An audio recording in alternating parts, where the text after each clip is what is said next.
В эфире Канашского телевидения информационный выпуск «Вести недели», в студии Рената Сагдеева. Здравствуйте. Выпускной – это слезы радости и грусти. Детская музыкальная школа города Канаша открыла двери своим ученикам во взрослую жизнь. Наша съемочная группа посетила это торжественное мероприятие.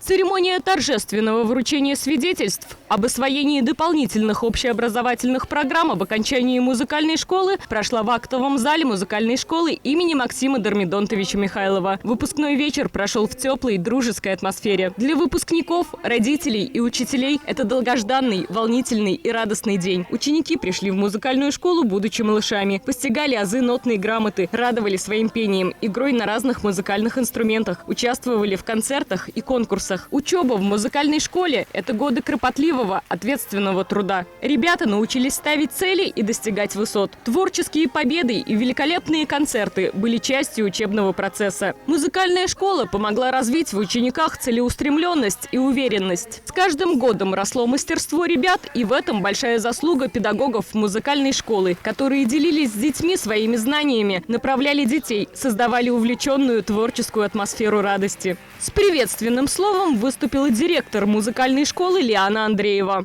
Это добрую традицию мы соблюдаем уже 62 года подряд. Вы 62-й выпуск. Мы гордимся вами, ребята. Ну что же хочется пожелать вам? Прежде всего, добра. И прежде всего, чтобы вы делились с людьми тем, чему мы учились в нашей школе. Самому доброму, светлому. Нести свое искусство в свет.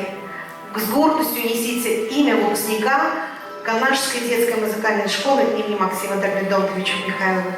В добрый путь, дорогой выпускник. Мы вас любим.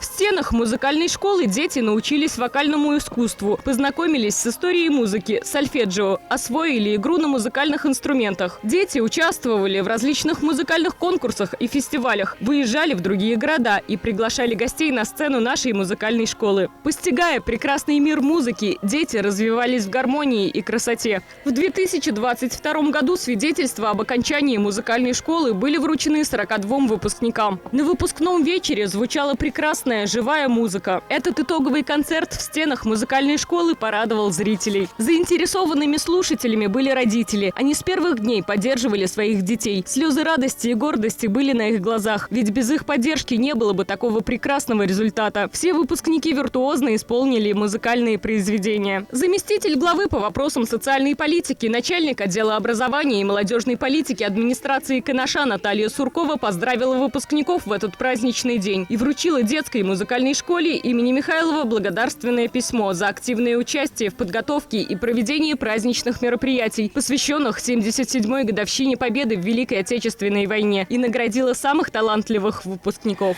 В жизни каждого человека очень много праздников, но один неповторимый, и он сегодня у вас. Это выпускной вечер в музыкальной школе. И вот сегодня вам хочется пожелать чего-то особенного, потому что вы все такие разные, но такие талантливые. Желаю вам волшебного звездопада, чтобы вы успели не только загадать то заветное желание, но и поймать звезду и не отпускать ее из рук. Чтобы она приносила вам только счастье. Ну и, конечно же, помните, что вся ваша жизнь только в ваших руках. И я желаю вам удачи, желаю вам счастья, желаю, чтобы все ваши мечты, которые вы когда-то загадали, и загадаете еще, сбылись. И те цели, которые вы перед собой ставите, непременно были вами достигнуты. Ну и, конечно же, хотелось обратиться к родителям и к педагогам. Спасибо вам большое за то, что вы были всегда рядом с вашими детьми, с вашими выпускниками, что вы всегда поддерживали их, помогали им, были рядом и в радости, и в горе. Желаю вам здоровья, самое главное, счастья, ну и всего самого-самого. Ну и, конечно же, еще приятные моменты. Мне бы хотелось вручить сегодня благодарственное письмо детской музыкальной школе имени народного артиста Михайлова за активное участие в подготовке и проведении праздничных мероприятий, посвященных 77-й годовщине Победы в Великой Отечественной войне. До свидания, школа. Начинается новый этап в жизни молодых музыкантов. Многие из сегодняшних выпускников продолжат музыкальное обучение дальше. Возможно, кто-то станет известным. Надеемся, что все знания, полученные в музыкальной школе, пригодятся в жизни. Двери музыкальной школы всегда открыты для новых учеников. А выпускников 2022 года мы поздравляем с окончанием и говорим в добрый путь. В День предпринимателя бизнесмены Канаша построили планы развития своего дела. Подробнее далее. День предпринимательства в России ежегодно отмечается 26 мая. О развитии своих бизнес-проектов рассказали местные предприниматели. Встреча проходила в Краеведческом музее города. Интересные направления деятельности позволяют каждому из них занять свою нишу и быть востребованным. Многие говорят о своем деле как о семейном бизнесе. Создание интересных бизнес-продуктов и есть работа предпринимателей. Благодаря их активности в Канаше открыты рабочие места. За счет отчислений предпринимателей также пополняется городской бюджет. В этот профессиональный праздник прозвучали слова поздравлений от главы администрации города Канаш Виталия Михайлова. Сегодня я хочу как раз вас всех поблагодарить за тот неоценимый вклад, который вы вносите в развитие нашего города. У каждого из вас есть партнеры, у каждого из вас есть какой-то пул поставщиков, и каждый из вас неоценимую роль имеет именно и бюджетная составляющая. Потому что крупные предприятия, они нам дают сегодня 60% поступлений, но остальные 40% это как раз малый бизнес, средний бизнес и самозанятые. Поэтому за это вам огромное спасибо. Работа предпринимателя приносит радость и вдохновение, но сопряжена с рисками и ответственностью за других людей. Без новых идей невозможна плодотворная работа. Надо определить, с кем можно реализовывать поставленные цели. Успех возможен лишь в слаженной команде. От лица территориального отдела управления Роспотребнадзора по Чувашской республике в городе Канаш я хочу поздравить вас с вашим профессиональным праздником. Пожелать вам успеха и процветания, чтобы доходы ваши росли, расходы уменьшались, проверяющих поменьше, приятностей побольше. И хочу сделать маленькое такое объявление, что в связи с вступлением нового федерального закона в силу о проверках, сейчас территориальный отдел обладает такими полномочиями, как осуществлять профилактические визиты. Что это такое? Профилактический визит – это тогда, когда по желанию предприниматель может пригласить нашего специалиста к себе, если у него возникают какие-то вопросы по работе. То есть это не говорит о том, что вас будет кто-то там привлекать за что-то, наказывать. Это просто разъяснительная работа, как бы помощь такая, да? И что удобно, вы можете пригласить специалиста, и все ваши сотрудники сразу тоже будут проконсультированы по интересующим вопросам. От лица отдела Центра занятости я также хочу поздравить вас с вашим профессиональным праздником, пожелать вам процветания, стабильности, развития. Ведь службы занятости и предприниматели связывают деловые партнерские отношения по программе реализации мероприятий по содействию занятости населения. С этого года у нас действует программа, которая называется «Возмещение затрат работодателю за найм сотрудников». То есть, если предприниматель принимает на работу гражданина, который является безработным или ищущим работу, а в числе ищущих работу могут быть и обучающиеся школ, и студенты, и пенсионеры, которые имеют возможность работать, тогда предпринимателем заключается договор на организацию общественных работ, и за каждого принятого работника у вас есть возможность получить возмещение затрат в размере МРОТ плюс отчисления в бюджетные фонды. И поэтому, пока есть такая возможность, воспользуйтесь этой программой. Общественные работы действуют сроком до 3 месяцев. А если вдруг вы изъявили желание принять на работу молодого специалиста до 30 лет, то вы также можете получить возмещение затрат за найм работников. По линии пенсионного фонда у нас, наверное, одно только партнерское сотрудничество. Это мы получаем от вас страховые взносы. И, как Виталий Николаевич сказал, что 40% бюджета города Канаш – это ваши налоги. Также 40% страховых взносов – это ваши взносы, которые мы потом перечисляем пенсионерам города Канаш и Канашского района. Поэтому вам за это особая благодарность. Ну а что по линии пенсионного фонда на сегодняшний день новое, это все знаете специальный налоговый режим, который люди применяют, это самозанятые. Из 1500 примерно самозанятых, только 75 человек у нас в городе и в районе вступили в добровольные правоотношения. То есть те самозанятые люди, которые платят просто в налогу 4-6% и не уплачивают добровольно взносы, они не имеют страхового стажа. И когда вот наступит возраст пенсионный, этот стаж он учиться не будет. Поэтому всем знакомым, пожалуйста, передайте, и родственникам, кто занимается самозанятыми, пусть они вступают в добровольные правоотношения. Вступить довольно просто, это подать заявление, либо лично, либо через портал госуслуг, и в течение года уплачивать страховые взносы. В среднем это минимальный размер 34 тысячи в год, это один пенсионный балл, и стаж с января по декабрь месяц. Ну а вам, как предпринимателям, хочется пожелать только процветания. Не зря у вас ваш праздник это весной, когда все расцветает, процветает, то есть чтобы у вас тоже все процветало и чтобы быстрее вы получали прибыль.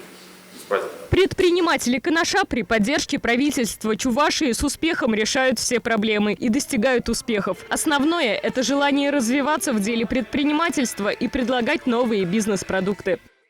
Воспитанники детского сада нашего города прикоснулись к международной акции «Сад памяти», главная цель которой – увековечить память о тех, кто погиб в годы Великой Отечественной войны. В целях патриотического воспитания подрастающего поколения в Канаше прошла акция «Сад памяти». В честь погибших в годы Великой Отечественной войны на территории детского сада номер 14 были высажены 15 кустов сирени. На мероприятии присутствовал Илья Иванович Иванов, ветеран Великой Отечественной войны, и его дочь Алевтина. Также откликнулись родители малышей. Гость мероприятия, военнослужащий внутренних войск в запасе Максим Ильин, поприветствовал участников акции «Сад памяти», ветерана, родителей, рассказал воспитанникам детского сада о том, что наша задача помнить о героизме солдат и офицеров, воевавших в нелегкое время Великой Отечественной войны. Слава Богу, мы не видим разрушенные дома, не слышим гул, вой, сирены. Только в фильмах мы видим, значит, представление имеем как бы из фильма, что такое окопы. И все это, слава Богу, благодаря нашим героям Великой Отечественной войны, которые подарили нам мир, жизнь. Наша задача помнить этот героический поступок и передавать из поколения в поколение. Сегодняшняя акция – это ваш вклад как раз-то в память. Вы наше будущее, детишки. Мы в вас верим. Будьте здоровы, берегите дружбу, берегите друг друга и любите свою родину. Директор детского сада Лидия Бруснигина поблагодарила участников акции «Сад памяти». Рассказала о том, что данная акция проводится уже 3-й год и стала доброй традицией. В честь Дня Великой Победы благодарные потомки ежегодно высаживают сад памяти. И это уже 2-3 год уже пошел, да, с 2020 года. Это сад памяти высаживается погибшим и ныне еще здравствующим ветеранам, чтобы мы помнили о них, чтобы мы никогда не забывали их подвиг, и что они нам, это они для нас завоевали мирное небо над головой. В 2022 году наш детский сад тоже участвует в акции, как я сказала. Эта акция объединяет несколько поколений наследников Великой Победы. Сад памяти – это не просто акция, это начало новой традиции, которая призвана сохранить подвиг предков, историю страны и историю каждой семьи. Объединить разные возрастные слои нашего общества, ведь каждое высаженное дерево или куст – это память об отце, деде и прадеде нашем. Дети с интересом рассказывали стихи, задавали вопросы, рассматривали медали. Право первым высадить сирень было предоставлено ветерану Великой Отечественной войны. Затем малыши вместе с работниками детского сада номер 14 с большим удовольствием посадили саженцы цветущей сирени. Дети будут ухаживать за молодыми побегами и ждать благоухающего цветения. Сад памяти – это напоминание всем живым, какой ценой досталась нам победа. Наш детский сад уже с 2007 года работает по патриотическому воспитанию. И ежегодно мы поздравляем Илью Ивановича, ходим. Раньше он приходил к нам сам. Мы показывали ему концертную программу. Он так радовался, ему было хорошо с нами. Сейчас в силу своего здоровья мы уже 3-й год нынче ходим к нему сами его поздравлять. И, во-первых, это детям. Дети, патриотические чувства детей затрагивает очень сильно. Они рассматривают медали, они слушают рассказы о войне. Они поют песни. Это мероприятие малыши запомнят надолго, так как все лето дети будут поливать саженцы и ждать буйного цветения благоухающей сирени рукотворного сада памяти. Люди, покуда сердца стучатся, помните, какой ценой завоевано счастье. Пожалуйста, помните. Светлана Глушкова, Владислав Васильев. Вести недели. На этом наш выпуск подходит к концу. Всех благ вам и здоровья. До новых встреч.